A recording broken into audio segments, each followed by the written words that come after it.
kembali lagi bersama Mbak Gabut. Nah, udah lama nih nggak ketemu, udah sebulan ya kayaknya. Wah, udah lama banget kan? Nah, di video kali ini Mbak Gabut bakalan ngejelasin materi fisika. Nah, buat kalian yang anak SMA nih khususnya yang belum mengerti mengenai gelombang elektromagnetik, di sini Mbak Gabut bakalan ngejelasin materi tersebut dengan pembahasan yang cukup detail lah ya. Makanya ditonton, disimak sampai habis biar kalian mengerti dan paham. Kalau misalnya kalian gak ngerti, kalian bisa coba ulangi videonya sampai kalian paham ya. Skuy guys, tonton, jangan lama-lama. Ayo buruan. Oke, hari ini kita akan membahas perihal gelombang elektromagnetik. Nah, yang pertama-tama sebelum menuju ke gelombang elektromagnetik ini, saya ingin menanyakan pada kalian nih, perihal. Nah, pertanyaannya itu adalah bagaimana kita melihat. Ayo, kalau misal nih, kalau kita di kegelapan, sekiranya kita bisa melihat apa enggak? Tidak. Tidak. Oke. Terus kita melihat tuh pakai apa sih? Pakai mata. Mata. Oke, berarti kalau misalnya kalau di kegelapan nggak bisa melihat, kita butuh apa supaya bisa melihat? Cahaya. Nah, sebenarnya kalau cahaya itu merupakan, jadi kita bisa melihat benda-benda nih berwarna-warni, benda itu bisa gunting, bisa remote, atau bisa dinding, itu karena cahaya itu memantulkan dari si benda itu. Jadi cahaya dari matahari atau cahaya dari lampu itu memantul kepada benda, lalu diteruskan dari benda tersebut ke mata kita. Paham nggak? Paham. Oke, siap. Itu untuk satu ya. Jadi saya langsung memberikan kalian sebuah aplikasi secara langsung dari tubuh kita sendiri, yaitu mata, yaitu gunanya untuk ya menangkap cahaya. Nah, semoga dari pembahasan yang tadi kalian termotivasi untuk belajar di kelas sekarang, maksudnya di pembelajaran hari ini. Oke. Selanjutnya saya akan memaparkan tentang tujuan pembelajaran. Nah, pertama-tama pada pembelajaran gelombang elektromagnetik ini kita akan berfokus pada menganalisis fenomena radiasi elektromagnetik, pemanfaatannya dalam kehidupan sehari-hari dan juga teknologi, dan dampaknya pada kehidupan sehari-hari. Yang kedua, dapat mempresentasikan manfaat dan dampak radiasi elektromagnetik termasuk cahaya pada kehidupan sehari-hari. Oke. Nah, apa sih itu gelombang elektromagnetik? Gelombang elektromagnetik itu gelombang yang memancarkan tanpa media rambat. Jadi kalau misalnya seperti bunyi, itu masih kayak misalnya bunyi gitar, bunyi motor, bunyi mobil, dan lain sebagainya, itu masih butuh rambatan. Bisa rambatannya itu berupa cairan, air, bisa rambatannya berupa benda padat, atau partikel di udara. Namun, kalau untuk gelombang elektromagnetik ini, itu nggak perlu media rambatan. Nah, selanjutnya mereka itu membawa energi listrik dan magnet, sehingga disebut elektromagnetik.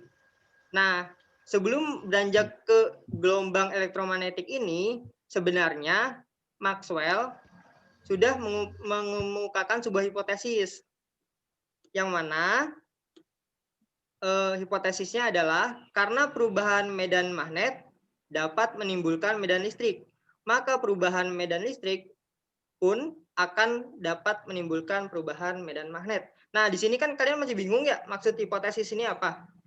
Nah, sesungguhnya maksud dari hipotesis ini adalah ketika nih di sini ada beberapa beberapa contoh. Sebenarnya ini contoh percobaan. Jadi di sini itu ada beberapa percobaan di mana muatan listrik dapat menghasilkan medan listrik di sekitarnya yang besarnya diperlihatkan oleh hukum Coulomb. Nah, di sini muatan listrik itu menghasilkan medan listrik. Selanjutnya, arus listrik atau muatan yang mengalir dapat menghasilkan medan magnet. Jadi, arus listrik ini bisa menghasilkan medan magnet di sekitarnya yang besar dan arahnya diperlihatkan oleh hukum Biot-Savart atau hukum Ampere. Yang ketiga, perubahan medan magnetik dapat menimbulkan GGL induksi yang dapat menghasilkan medan listrik dengan aturan yang diberikan oleh hukum induksi Faraday.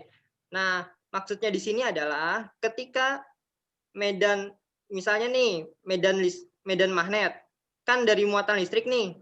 Muatan listrik kan itu, muatan itu kan di dalam arus ya. Maksudnya arus listrik itu terdiri dari beberapa banyak muatan listrik. Jadi gini deh, andaikan yang sempurna, yang mendekati aja. Misalnya muatan listrik itu setetes air, misal setetes air. Lalu arus listrik itu adalah air yang banyak, gitu. Karena emang sama, emang mirip banget. Nah, dari arus yang banyak itu bisa menghasilkan medan magnet. Nah, dari medan magnet itu menghasilkan medan listrik. Terus kan di sini kan muatan nih. Muatan itu bisa menghasilkan medan listrik. Jadi, otomatis secara nggak langsung medan listrik juga menghasilkan medan magnet. Medan magnet menghasilkan medan listrik. Gitu. Jadi, kenapa bisa gelombang elektromagnetik ini itu bisa memancarkan tanpa rambatan? Karena adanya kontribusi atau kerjasama dari medan listrik dan juga medan magnet gitu. Dan yang bergerak ini itu energi, beda dengan muatan. Jadi yang bergerak ini adalah energi. Kalau energi itu nggak punya massa. Nah, nggak punya massa. Terus kalau di sini muatan, ini cuma buat contoh doang ya. Maksudnya percobaan ini cuma bukan buat jadi landasan, tapi percobaan ini cuma mau ngasih tahu nih bahwa listrik itu menghasilkan medan listrik gitu, menghasilkan medannya. Nah, tapi di gelombang elektromagnetik ini itu adalah pakai energi listrik dan magnet yang tidak memiliki massa gitu. Selanjutnya, nah di sini ada video gimana sih pembentukan medan magnet dan medan listrik ini berlangsung. Itu berlangsungnya secara kontinu ya. Jadi dia itu dari, misalnya dari matahari nih. Dari matahari itu salah satu gelombang elektromagnetik. Nah, dia itu meneruskan lurus, rambatannya lurus. Kayak gimana? Nah, misalkan ini itu ya. Nah, kalau untuk elektrik, apa maksudnya medan listrik, untuk medan listrik itu misalkan ke atas ya. Misalkan ke atas.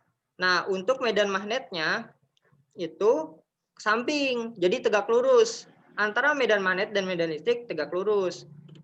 Ya hilang. Bentar. Kursornya hilang. Nah, tadi. Kemana, Pak? Medianya sebentar. Nih.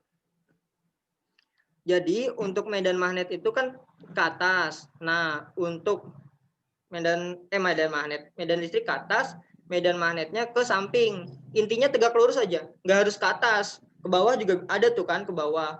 Intinya tegak lurus terhadap yang harus digarisbawahi ya, bahwa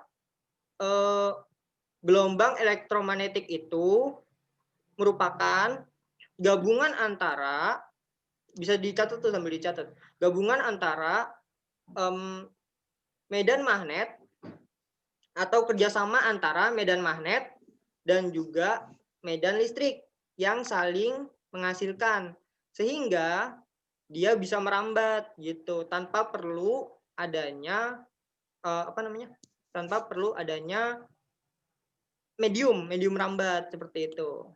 Nah, dia kan merambat gini nih. Nah, hasil perambatannya itu setara dengan kecepatan cahaya. Jadi kalau misalnya medan yang E ini itu medan ini ya, yang E ini medan magnet, yang B ini yang E ini medan listrik, yang B ini medan magnet. Nah, ketika E dibagi B itu akan menghasilkan C. C itu adalah kecepatan cahaya.